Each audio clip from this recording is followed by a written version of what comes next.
Hey everyone, Justin Patton here, leadership presence expert from Louisville, Kentucky, sending you so much love wherever you are today. I want to spend just a few minutes talking with you about why your presence really matters. So years ago, I was in Denver, Colorado. It was the middle of winter, and you should know I do not like the cold weather. And I was coming out of a building, and as soon as I came out of the building, I glanced over and see this homeless woman on my right, and my car was over here, so I took an immediate left and start walking to my car. And as I'm walking, I hear this lady behind me say, "Excuse me, sir."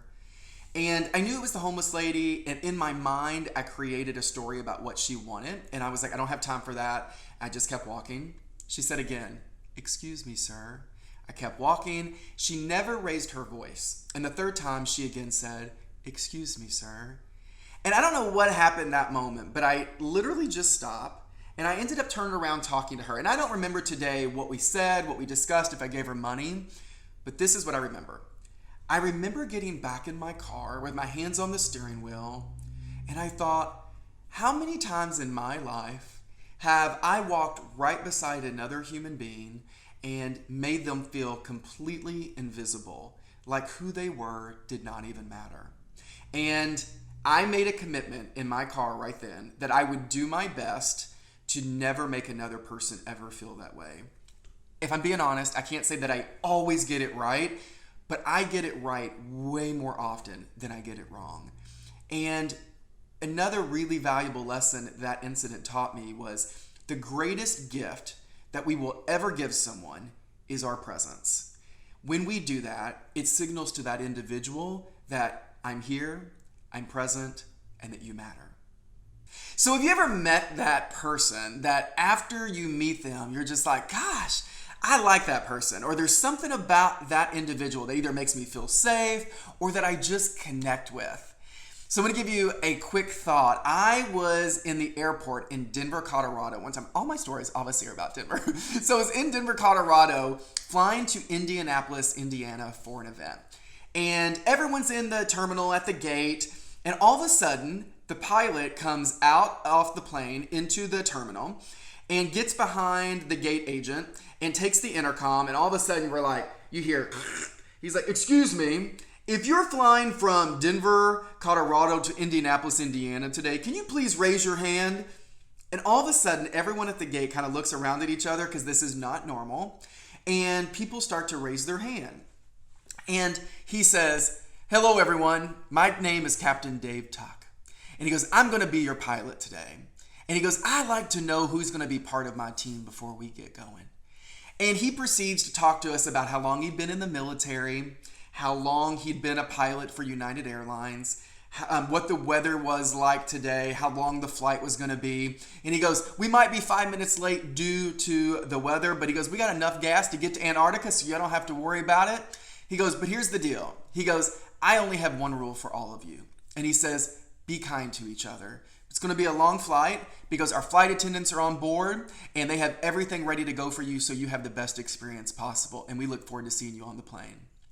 You all, after that man was done, everyone at that gate gave him this roaring round of applause. Why? Because he used his presence differently than every other pilot that I've ever experienced in my career. He used his presence to build trust and connection with other people.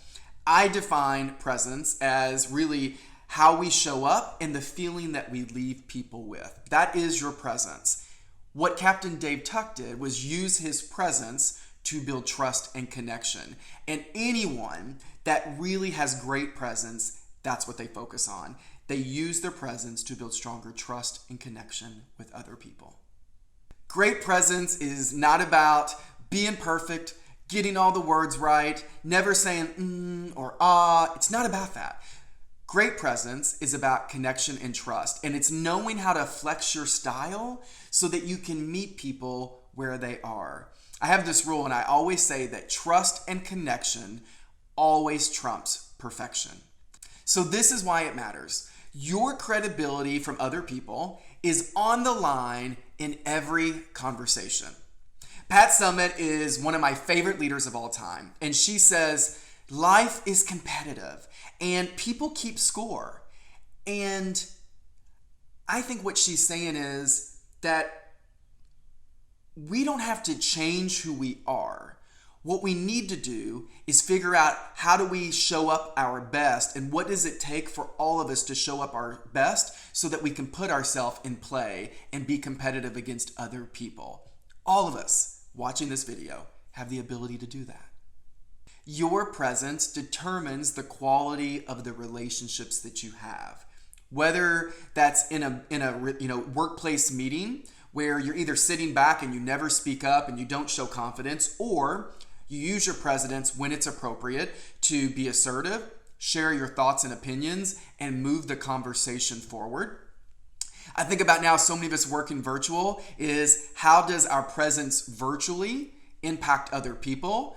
Are we mindful of what our office looks like when we do these virtual webinars or these virtual meetings? Are we mindful of what we look like and how we're showing up on those calls? I think I had the opportunity to coach a man who was really struggling in the relationship with his son. And it was getting to a point that the relationship was so severed that now it was impacting his marriage with his wife. And I could tell as I'm talking with him just the pain and the worry that he had.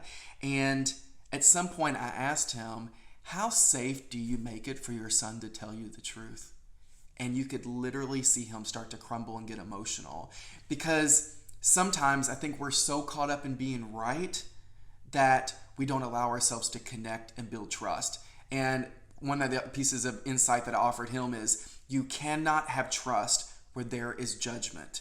And part of our ability to show up differently is stop trying to be right and focus on trust and connection. And what would you do with your son if you were focused on trust and connection and not being right? And his whole insight towards the relationship with his son changed. The presence that you show up with will determine the quality of the relationships that you have with people, whether that's in the workplace or with the people that you really love the most. Another reason why your presence matters is because your ability to build trust and connection opens doors. So whether that's in your own personal relationships, that when you can show trust and connection, you create more vulnerability and intimacy in your personal relationships. Whether that is when we show trust and connection, we provide better customer service to people. And hopefully as a return, we get more repeat business. Sometimes when we create trust and connection, we use our presence to really make an impact. When that job opportunity at work comes open, we're the ones that get at least an opening for the promotion, or at least to get someone to say, hey, let's talk about this individual. It also, from a leadership perspective, trust and connection is what allows your team to buy into you as a leader and become more engaged in the workplace. All right, I want to leave you with 3 questions for you to reflect on and think about. And I'm going to give them to you on a scale of 1 to 10. So 1 means it sucks, 10 means it can't be any better. So question number 1, on a scale of 1 to 10, how much does your presence consistently build trust in your relationships? And then what would you need to do to move that number up just a little bit more? Number 2, on a scale of 1 to 10, how much does your presence make it safe for people to really come to you and tell you the truth? What number? And then what would you need to do to maybe move that number up more consistently? And number 3, on a scale of 1 to 10, how knowledgeable are you on how to flex your style so that you can really meet people where they are? What's that number? And what would you need to do to move that number up a little bit more consistently in your life? Remember, your presence is your choice. And great presence is not about changing any of you. It's about reminding you about who you are when you are at your best and allowing you the ability to live in that space more often. So I hope it gives you something to think about. If no one tells you they believe in you, I believe in you, and I'm sending you lots of love. Have a good day.